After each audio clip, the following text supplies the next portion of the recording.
Alright guys, there's been a little bit of confusion over this novel project, so I thought I would take a few minutes, record myself so you can watch this over and over and over again so you fully understand what in the world you're supposed to be doing.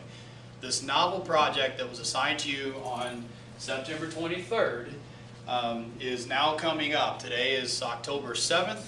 This novel project is due this coming up Friday.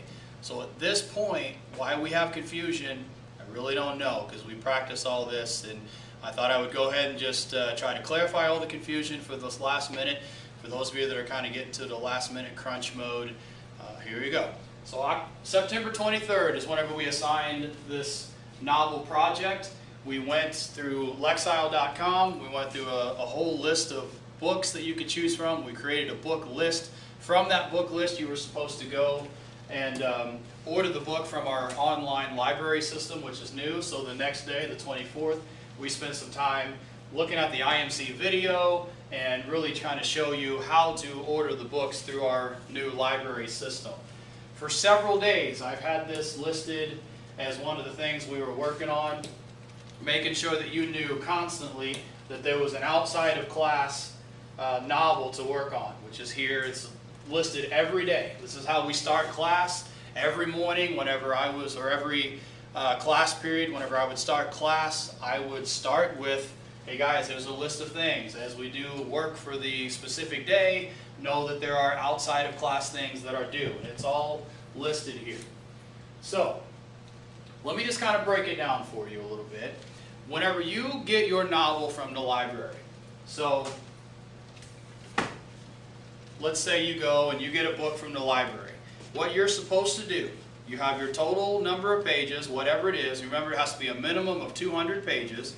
This particular book, for the example, is 326. So it does have chapters, so maybe I'm using 4 or 5 chapters as my benchmark. It doesn't really matter. But you have all these sections. So there's section 1, there's section 2, there's section 3, okay? And then there's 4 and 5. So 5 sections is what you're looking for. It doesn't really matter. 5 sections. They're not all exactly the same. You can spend more time organizing it by chapters, by total page numbers. Bottom line is it needs to be 5 sections. Now, with each section, so let me just take one of them.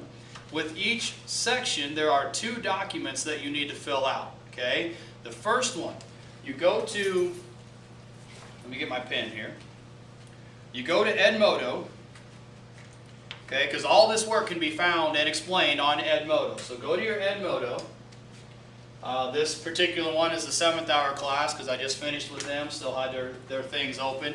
You go to your list of assignments, just kind of scroll through, find the list of assignments associated with this novel. So I'm looking for the 23rd, which is right here, okay. Students outside of class, it tells you, create a book list from Lexile. Find a section, divide it into 5 sections. There's things you do before and while, and there's a document that you need to do after. And that's all explained there. Make sure you're opening up the full post, because the first thing you need to do is open up the prediction document. That one is listed as a URL right here, the prediction document. I've already clicked on it. It's right up here. The prediction document. So I'm going to take section number 1. I'm going to have my prediction document open. I'm going to go ahead and get started. I'm going to put my name. I'm going to put the hour, the correct hour. I'm going to put this associated with the first section.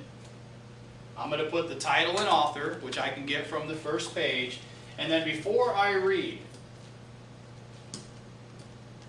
the very first thing I'm going to do is spend just a few moments scanning. So I'm literally just going to flip through the pages in a fairly quick manner. Not too quick, but I'm paying attention to if there's pictures, if there's bold words, if there's charts, if there's graphs. As I look through the paragraphs very quickly, seeing if words pop out to me. Okay, and I'm going to do that through the whole section that I've identified as my section 1. When I get done with that, I'm going to go to the document. I'm going to put in the things that I saw while I scanned. We've practiced this in class a bunch of times. What I see during the scanning. Then I'm going to go to the next box, actually the next two boxes, and I'm going to make some prediction statements. I think this section is going to be about, and I'm going to write it down here. If there's a second prediction, you know, some of the material, some of the scanning is going to let me go one direction, and another set of the scanning may make me think about something very different. So I'm going to put one prediction here, another prediction here, and then I'm going to go into the book. It says, the document says, while reading, read for about 4 or 5 minutes. So I'm going to set my watch, and I'll have it right next to me, or my clock, or whatever, and I'm going to read for about 4 or 5 minutes. And this is where I'm reading for detail. I'm going to go through it. I'm going to read. Okay? In about 4 minutes, I'm going to stop. I might be in the middle of a section, but I'm going to stop for a second. I'm going to go back to my document, and I'm going to fill out what I think is going to happen next. Now that I got a little bit of detail, here's what I think is going to happen next. What details made me think that? Well, since I read a little bit, here's what made me think about those new predictions. Then I'm going to do that one more time. I'm going to go and read from wherever I left off. I'm going to read about 4 or 5 more minutes. And then whenever I'm done with that 4 or 5 minutes, I may not be done with the whole section, but I'm going to stop. I'm going to go to my document, and I'm going to fill out the next section, which is just another prediction statement. When I'm done with that entire section, I'm done reading that, so now I'm going to set that aside.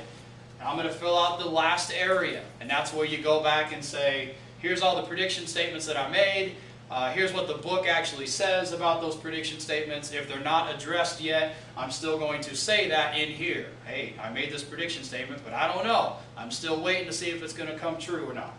So you would put all that information there, hit submit. You're done with that document. Still dealing with section 1, you now go to the second document. Again, going back to Edmodo, there's a second document labeled Story Chart, New Story Chart. Again, I've already clicked it. It's going to look like this. I've read the first section. I've done the prediction document already. Now I'm going to the other document called Story Chart. Put my name and date. Put the correct number that's associated with.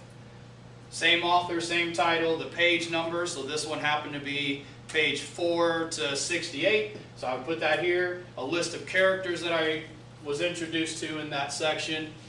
A quick summary in this section.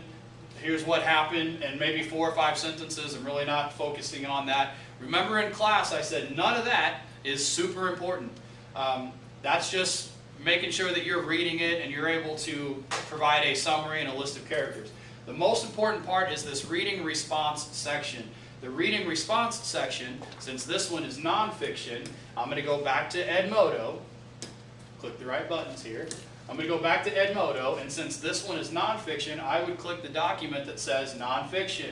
And I'm going to open that up. There's about 30 prompts here, 30 starters. I can only choose 1 or 2. And I'm going to choose one of those that I can talk about, or 2 that I can talk about and really write a lot of response about that. I'm going to choose 2. I'm going to go back to my document, and I'm going to fill this out, and I'm going to get at least 150 words. Okay? Whenever I'm done with that, I'll hit submit, and then I'm done with section number 1. You repeat the process for section number 2. Section number 2, scan it, fill out the prediction document, all the way through the before and during, get done with section 2, and then open up the story chart again. Then I would repeat that whole process for number 3, and then for number 4, and then for number 5. And whenever I'm done, then I'm done with these assignments. Remember, these are 20 points for each document. It ends up being a total of 200 points. So there's big points here, so it needs to be done as soon as possible. I also want to remind you that not only has this assignment been mentioned since September 23rd, but it is also every day. It was mentioned in here. It was part of the opening of class, reminding, hey, you have this work to do on the outside of class. You need to be getting it done. But it was also listed in Edmodo since the 23rd, and everything is there to access all the material since the 23rd. And I've also put it on my Weebly page in the calendar. And I've been trying to emphasize this. The calendar, it's already here. Novel assignment is due. Okay? Students outside of class novels should be completely read, and all 10 documents should be turned in before the end of the day today, on Friday. But again, that was listed all the way back on the 23rd. Okay? So all these assignments have been explained. We have practiced the prediction document a few times together in class and then a couple times on your own. We've practiced the story chart. So students, you know what to do. Now the expectation is for you to go and do it. All right? Good luck. I hope that clarifies all of your questions. Watch this video over and over and over until you fully understand exactly what to do. Until then, see you later.